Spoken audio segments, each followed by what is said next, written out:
Hello everyone, welcome back once again. Bihar Jeevika भर्ती 2025 की block project manager post के लिए जिन्होंने भी ब्लॉक प्रोजेक्ट मैनेजर पोस्ट के लिए अप्लाई किया वो इस वीडियो से लाभ उठा सकते हैं। ठीक है, सब्जेक्ट नॉलेज जो है उसकी ये प्रैक्टिस सेट है। ठीक है, और आपको बता दूं कि मंडे से हो सकता है कि मंडे से मैं कोशिश करूँगी कि मंडे से ही जो ब्लॉक प्रोजेक्ट मैनेजर की जो सब्जेक्ट नॉलेज की जो थियरी की क्लास है ये तो प्रैक्टिस सेट में लेके आ रही हूँ। ठीक है, लेकिन जो थियरी की क्लास है, जो क्लास है वो मंडे से मैं स्टार्ट करने वाली हूँ। मैं पूरी कोशिश करूँगी कि मंडे से आपकी जो क्लास है रेगुलर हो जाए। ठीक है, तो आपको ये इन्फो देना था। और PDF आपको मैं बता दूँ कि PDF आप टेलीग्राम चैनल से आपको डाउनलोड कर सकते हैं वहाँ से। हालांकि आपको जब अपडेट हो जाएगा वहाँ पे तो आपको वहाँ पे अपलोड कर दिया जाएगा। ठीक है, तो चलिए स्टार्ट करते हैं। और ध्यान रखना है कि मंडे से आपकी जो क्लास है वो स्टार्ट होने वाली है ब्लॉक प्रोजेक्ट मैनेजर पोस्ट के लिए। ये सेल्फ हेल्प ग्रुप से प्रश्न है। ठीक है, पहला प्रश्न है हमारा, स्वयं सहायता समूह यानी सेल्फ हेल्प ग्रुप्स के तूफानी यानी स्टॉर्मिंग चरण की सबसे महत्वपूर्ण चुनौती क्या है और यह पंचसूत्र के किस सिद्धांत से सबसे अधिक संबंधित है। तो पहला ऑप्शन दे रहा है कि समूह के सदस्यों के बीच बचत की राशि पर असहमति जो नियमित बचत के सिद्धांत को बाधित करती है। दूसरा है नेतृत्व और समूह के नियमों को लेकर आंतरिक संघर्ष जो नियमित बैठकों अद्यतन बही खातों के क्रियान्वयन को प्रभावित करती है। तीसरा है बाहरी एजेंसियों से धन प्राप्त करने में असमर्थता जो नियमित अंतर ऋणदान को सीमित करती है। और चौथा कह रहा है कि ऋण का उपयोग कैसे किया जाए इस पर असहमति जिससे समय पर पुनर्भुगतान में देरी होती है। तो जो स्वयं सहायता समूह है उसमें जो स्टॉर्मिंग का मतलब होता है यानी जो तूफानी चरण होती है उसका अर्थ होता है ऑप्शन नंबर बी इसका राइट जवाब होगा।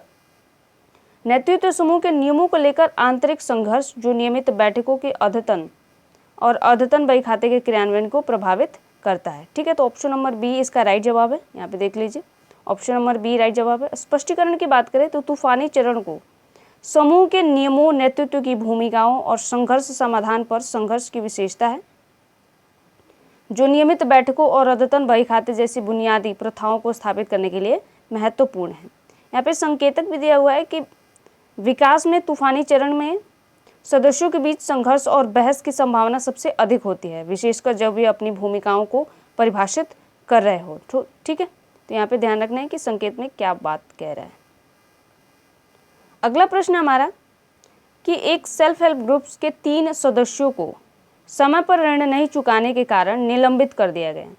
हालांकि समूह अपनी मासिक बैठकों को जारी रखता है और सदस्यों से नियमित रूप से बचत एकत्र करता है। इस स्थिति में समूह पंचसूत्र के किस सिद्धांत का सबसे प्रभावी ढंग से उल्लंघन कर रहा है। तो आपको पता है कि जो पंचसूत्र का सिद्धांत होता है 5 सिद्धांत दिए, उसमें से कह रहा है कि जब कोई सदस्य ऋण नहीं चुकाते या 3 सदस्यों ने ऋण नहीं चुकाया तो और उसके बाद जो नियमित उनको निलंबित कर दिया गया तो उनके बाद जो मासिक बैठकें हो रही हैं उसमें किस चीज़ का उल्लंघन कर रहा है, जो पंचसूत्र के सिद्धांत में से किस सिद्धांत का उल्लंघन कर रहा है। तो नियमित बचत का, अद्यतन बही खाते का, नियमित अंतर ऋणदान या समय पर पुनर्भुगतान। तो ये जो उल्लंघन कर रहा है ना, ऑप्शन नंबर डी होगा, समय पर पुनर्भुगतान का उल्लंघन हो रहा है। क्योंकि 3 सदस्यों ने पैसा तो ले लिया लेकिन उसको चुकाया नहीं, टाइम पे उसको पेड नहीं किया, उसका जो ऋण लिया था उसको टाइम पे चुकाया नहीं, जिससे क्या हुआ कि जो बैलेंस शीट है वो उसमें क्या हो गया कि गड़बड़ी हो गई। ठीक है, तो समय पर पुनर्भुगतान का उल्लंघन कर रहा है ये। अगला प्रश्न यहाँ पे देख लें, समय पर पुनर्भुगतान। ऋण का समय पर पुनर्भुगतान पंचसूत्र का एक महत्वपूर्ण सिद्धांत है और जब सदस्यों को समय पर पुनर्भुगतान न करने के लिए निलंबित किया जाता है तो यह सीधे तौर पर सिद्धांत का उल्लंघन को दर्शाता है। संकेतक में देखें तो इस स्थिति में समूह की प्राथमिक समस्या वित्तीय अनुशासन और जवाबदेहिता से संबंधित है। अगला प्रश्न में चलते हैं। अगला प्रश्न कह रहा है कि एक सेल्फ हेल्प ग्रुप्स में यानी SHG के मानकीकरण यानी नॉर्मिंग चरण के दौरान समूह के सदस्यों के लिए सबसे महत्वपूर्ण कार्य क्या है जो उनके बाद के प्रदर्शन यानी परफॉर्मिंग चरण की सफलता को सुनिश्चित करता है।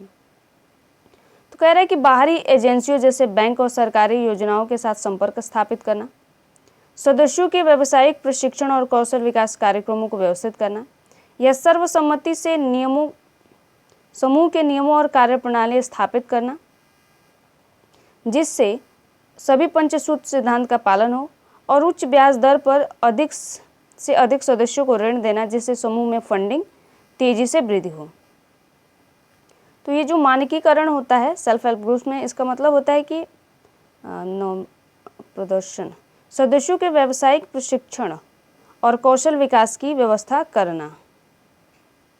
समूह के नियमों, एक मिनट, सी, ओके, ठीक है। तो इसका जो राइट जवाब है वो ऑप्शन नंबर सी होगा। मानकीकरण यानी नॉर्मिंग का जो मतलब होता है सर्वसम्मति से नियम और कार्यप्रणाली स्थापित करना जिससे सभी पंचसूत्र सिद्धांतों का पालन हो।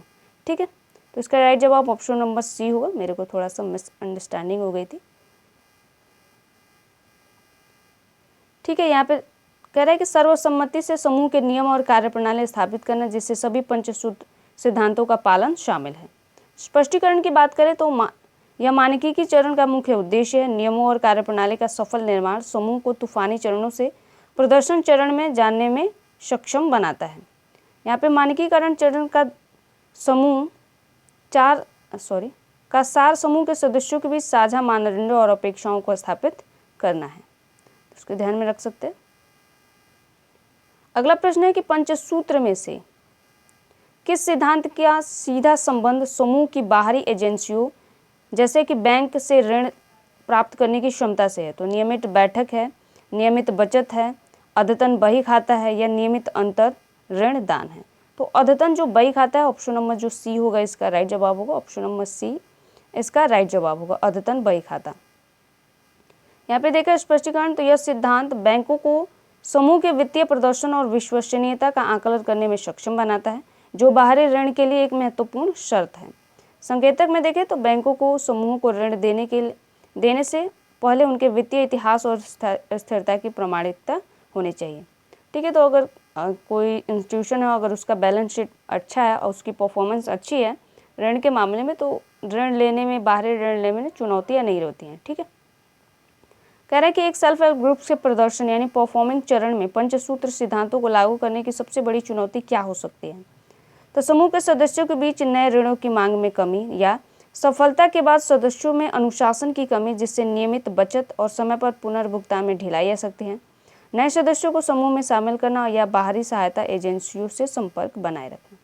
तो जो परफॉर्मिंग होता है पंचसूत्र में, जो परफॉर्मिंग होता है उसके सिद्धांत में सबसे बड़ी चुनौती क्या होती है? जब कोई इंस्टीट्यूशन या जो सेल्फ हेल्प ग्रुप से वो सफल हो जाता है उसके बाद जो सदस्यों में क्या होती है? अनुशासन की कमी आती है जिससे नियमित बचत और समय पर पुनर्भुगतान में ढिलाई आ सकती है।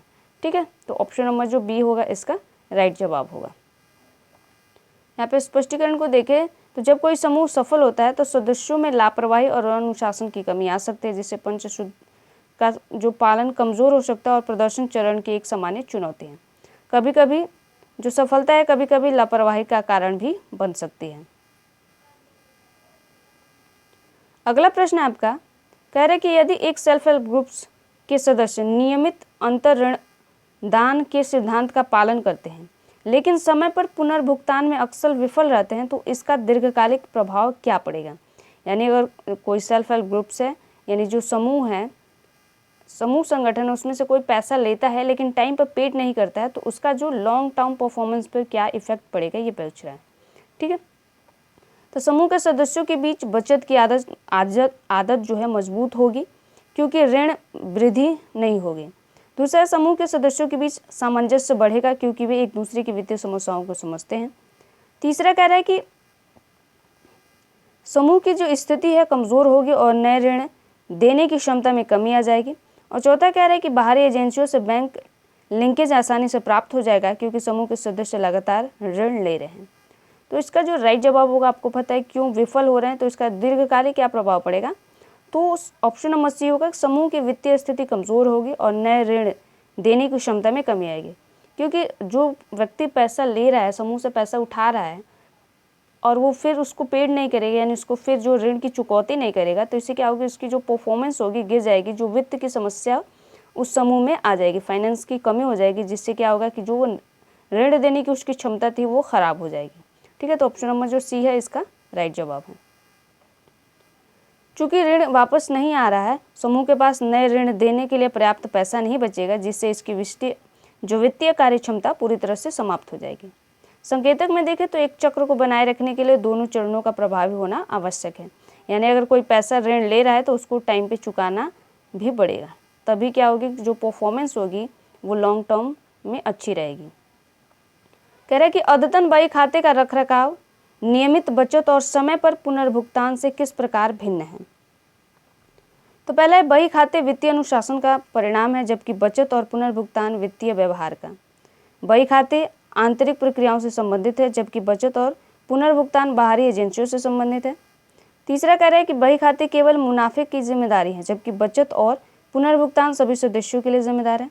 और चौथा कह रहा है कि बही खाते केवल समूह के प्रदर्शन चरण में महत्वपूर्ण होते हैं, जबकि बचत एवं पुनर्भुगतान सभी चरणों में महत्वपूर्ण होते हैं। तो यहाँ पे ध्यान रखना है कि जो अद्यतन बही खाते हैं उसके रख रखाव में जो नियमित बचत और समय पर भुगतान किस प्रकार भिन्न है, तो ऑप्शन नंबर ए इसका राइट जवाब होगा। ऑप्शन नंबर ए होगा सही।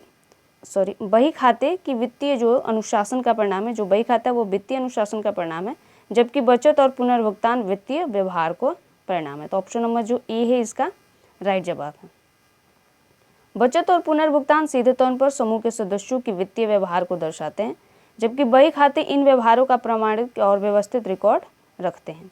दो अवधारणाओं में से एक वित्तीय अनुशासन का प्रत्यक्ष कार्य है, जबकि दूसरा अनुशासन को दर्ज कराने का एक तरीका है। ठीक है, तो एक तो पैसा क्या परफॉर्मेंस रही है, और एक में क्या होता है कि रिकॉर्ड रखा जाता है क्या परफॉर्मेंस अच्छी चल रही है बुरी चल रही है, जो बही खाता होता है उसमें। अगला प्रश्न है कि एक स्वयं सहायता समूह के गठन में समूह का आकार आमतौर पर 10 से 20 सदस्यों को नियंत्रित करना क्यों महत्वपूर्ण है। क्योंकि छोटे समूह बाहरी एजेंसियों से आसानी से धन ऋण प्राप्त करते हैं, या बड़ा समूह होने से ऋण पुनर्भुगतान की समस्या अधिक होगी, या छोटा समूह सदस्यों के बीच मजबूत बंधन, विश्वास और प्रभावी निर्णय लेने में सहायता करता है, या छोटे समूहों को किसी एनजीओ की सहायता की आवश्यकता नहीं होती। तो जो आमतौर पर जो सदस्यों की संख्या को कम इसीलिए रखा गया है कि जो छोटे समूह होंगे, ऑप्शन नंबर सी, छोटे समूह सदस्यों के बीच मजबूत बंधन, विश्वास और प्रभावी निर्णय लेने में सहायता होंगे। अगर आकार छोटा होगा तो उसकी जो व्यवस्था या प्रबंधन है वो बेटर तरीके से किया जा सकेगा। ठीक है, स्पष्टीकरण की बात करें तो एक छोटा समरूप समूह सदस्यों को एक दूसरे से बेहतर ढंग से जानने और उन पर भरोसा करने में मदद करता है, जो सामूहिक निर्णय लेने और पीयर प्रेशर के माध्यम से अनुशासन सुनिश्चित करने के लिए महत्वपूर्ण है। समूह के आकार का सीधा संबंध सदस्यों के बीच व्यक्तिगत स्तर पर बातचीत और अकाउंटेबिलिटी यानी विश्वसनीयता या जवाबदेहिता से संबंधित है। ठीक है, अगला प्रश्न है आपका, एक सेल्फ हेल्प ग्रुप के सफलतापूर्वक बैंक लिंकेज प्राप्त कर लेता है। अब समूह की बैठकें अक्सर केवल बैंक से ऋण प्राप्त करने के प्रबंधन और वितरण पर केंद्रित हैं। यह किस प्रकार विकास के चरण में एक समस्या का संकेतक है। तो गठन यानी फॉर्मिंग के चरण में, तूफानी चरण में, मानकीय चरण में, या प्रदर्शन के चरण में। तो जब कोई बैंक पैसा लेता है और उसका एक पर्पज़ क्या होता है कि बस बैठक क्या होगी कि बैंक से ऋण लेने के टाइम ही की जाएगी, तो इससे क्या होगा, उसके विकास का में समस्या पैदा होगी, तो उसके परफॉर्मेंस में क्या होगा, उसकी जो परफॉर्मेंस है वो आपको पता है कि जो पंचसूत्र का सिद्धांत है उसमें 5 सिद्धांतों का पालन करना होता है सेल्फ हेल्प ग्रुप्स में। तो उसमें क्या होगा, उसका जो परफॉर्मेंस का जो चरण है वो प्रभावित होगा, क्योंकि वो नियमित बैठकें नहीं करेगा। ठीक है, नियमित बैठकें नहीं हो तो डिस्कशन नहीं होंगे क्या समस्या है या क्या समाधान है, तो इसका जो परफॉर्मेंस होगा, जो लॉन्ग टर्म परफॉर्मेंस होंगे या शॉर्ट टर्म परफॉर्मेंस होगा, वो गिर जाएगा। तो ऑप्शन नंबर जो डी है इसका राइट जवाब होगा। इस चरण में समूह अपनी गतिविधियों में परिपक्वता प्राप्त करता है। केवल बैंक से ऋण के प्रबंधन पर ध्यान केंद्रित करना अन्य महत्वपूर्ण सामाजिक और आय सृजन गतिविधियों को छोड़ सकता है, जो प्रदर्शन चरण के लिए एक स्वस्थ संकेतक नहीं है।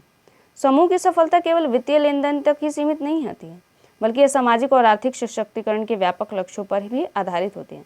आपको पता है कि समूह का सदस्य होता है, उनको सिर्फ पैसे प्रोवाइड कराना ही नहीं, बल्कि उनका सामाजिक सशक्तिकरण करना भी होता है। ठीक है, अगला प्रश्न कह रहा है कि पंचसूत्र में नियमित बचत और नियमित अंतर ऋणदान एक दूसरे के पूरक क्यों हैं।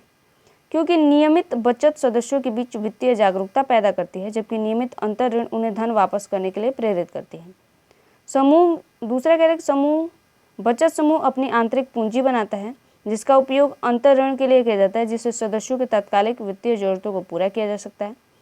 तीसरा कह रहा है कि नियमित बचत और अंतर ऋण दोनों ही बाहरी एजेंसियों को समूह की विश्वसनीयता का संकेतक देते हैं। और चौथा कह रहा है कि नियमित बचत छोटे ऋणों के लिए है, जबकि आंतरिक अंतर ऋण बड़े ऋणों के लिए होता है। तो जो नियमित बचत और आंतरिक ऋण एक दूसरे के पूरक क्यों है, तो ऑप्शन नंबर बी होगा। समूह की जो बचत की आंतरिक पूंजी बनाते हैं जिसका उपयोग किया जाता है अंतर ऋण दान के लिए किया जाता है। इससे सदस्यों की तात्कालिक जो वित्तीय आवश्यकताएं होती है उसको पूरा किया जाता है। तो ऑप्शन नंबर बी इसका राइट जवाब है। स्पष्टीकरण की बात करें तो यह इन दोनों सिद्धांतों के बीच का सीधा और कार्यात्मक संबंध है। बचत वह स्रोत है जो अंतर ऋण दान को संभव बनाता है और अंतर ऋण दान वह गतिविधि है जो बचत और निवेश बचत के उद्देश्यों को पूरा करते हैं। संकेतक में देखें तो इन दोनों सिद्धांतों में से एक पुल बनाने में और दूसरा उस पुल का उपयोग करने के बारे में है। ठीक है, तो ये यहाँ पे हमारे 10 प्रश्न खत्म हो चुके हैं। ठीक है, तो आपको एक बार फिर से मैं बता दूं कि मंडे से आपकी क्लासेस स्टार्ट होने वाली है ब्लॉक प्रोजेक्ट मैनेजर पोस्ट के लिए। सुबह में आपकी क्लास होगी, टाइमिंग अभी फिक्स नहीं है, हालांकि मैं कोशिश करूँगी कि 12 बजे से पहले सुबह यानी 12 PM होने से पहले आपको क्लासेस मिल जाएं। सुबह में 11, 11:30 हो सकता है, 10:30 से लेकर 11:30 या 12 बजे के बीच आपकी क्लास मिलेगी। 12 बजे से पहले मिलेगी, मैं इतना कंफर्म कर देती हूँ कि 12 बजे से पहले आपको इसकी क्लास मिल जाएगी।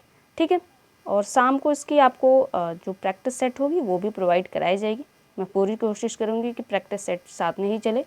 ठीक है, तो मिलते हैं नेक्स्ट वीडियो में गाइस, तब तक के लिए धन्यवाद।